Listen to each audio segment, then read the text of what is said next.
croeso cynnes I chi i'n stadiwm cenedlaethol ni ar gyfer dosbarth meistr y Rhaglen Cyflymu Twf Busnes Cymru.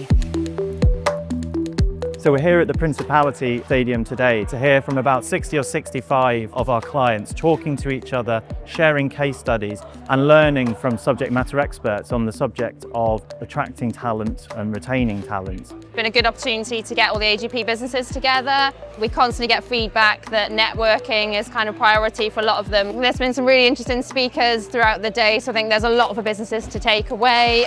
For us, the single most important trait that we wanted to celebrate in our team was the ability for our colleagues to think for themselves and come with solutions and ideas, not just problems.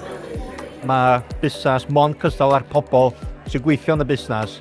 Felly mae cael pobl o'r un angen, ar un diwylliant ac efo'r un gweledigaeth yn bwysig iawn I busnes lwyddo ac I gyflawni beth I gweledigaeth y cwmni yna. Oftentimes we don't understand who and what we need. So as a small company, as we grow, these roles are constantly evolving. Does neb yn gallu gwneud popeth I hun. Datganoli, cyfrifoldeb, ddatblygu, tîm rheoli. Mae rhai sydd yn llwyddo wneud hynny yw'r busnesau sy'n tyfu gyflymach.